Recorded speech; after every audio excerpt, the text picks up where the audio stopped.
Bonjour, je suis un père célibataire, qui a 2 enfants de 3 ans. Leur émission télé préférée est Barney le dinosaure. Je cherche une femme coquine, qui aime les hommes ressemblant à un ours qui a fait un fist à Eddie Murphy. J'aime les vagins et je serai prêt à accepter le premier, qui me tombe dans les mains. Hier, je regardais mon programme télé, et j'ai vu. Ce soir uniquement, un épisode inédit de Barney le PD de dinosaure. Première et unique chance de le voir si vous payez la modique somme de 2300 € des TCMDR. Naturellement, j'en ai parlé à mes enfants.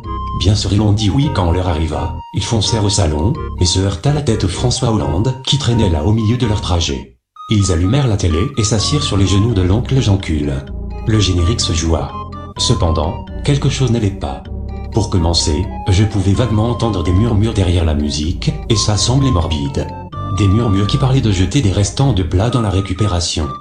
Des murmures horribles. Je me ressaisis, me disant que c'était mon imagination de PD d'écologiste, XD. Et puis, l'épisode commençait comme il devait, avec les enfants qui parlaient en portant une peluche de Barney. Puis, soudainement, il apparut, devant les enfants en rigolant comme un idiot. Un peu comme moi quand je me retrouve bourré dans un parc pour enfants en bas âge. Il commença à parler et j'augmentais légèrement le volume pour me faire violer les oreilles.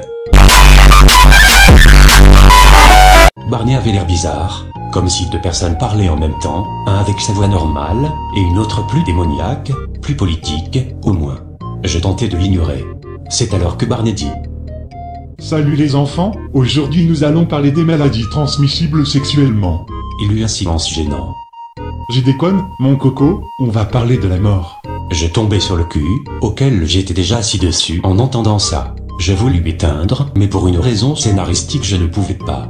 C'est quoi la mort, Barney? La mort est l'état irréversible d'un organisme biologique ayant cessé de vivre. Cet état se caractérise par une rupture définitive et irréversible dans la cohérence des processus vitaux de l'organisme considéré.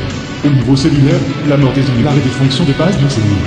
Au sein des communautés pluricellulaires, cette mort peut être accidentelle ou régulée, voire programmée. Chez l'être humain, le fait qu'à l'auteur puisse arrêter de battre pendant un moment avant d'être réanimé pose la question de la limite et de la transition entre vie et mort. Face à cette question, l'Organisation mondiale de la santé animale considère la mort comme la disparition irréversible de l'activité cérébrale mise en évidence par la perte des réflexes du tronc cérébral. Elle adopte ainsi une définition de la mort en tant que mort cérébrale, par distinction avec un simple arrêt cardio-circulatoire, état qualifié de mort clinique.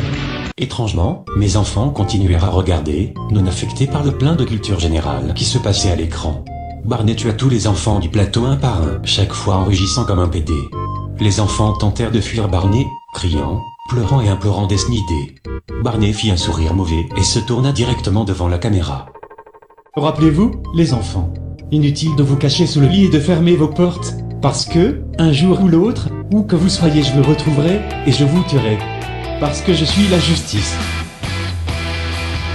Le reste de l'épisode montra une image distordue de Barney, avec un hurlement à tourner votre sang en glaçage à gâteau. Ce fut la dernière image. Je pris la télécommande et éteignis la télé. Je regardais à ma gauche, et réalisai que mes enfants n'étaient plus là. Ils ont dû s'enfuir dans leur chambre, effrayés par ce qu'ils ont vu, alors je les rejoignis. Mais ils n'y étaient pas.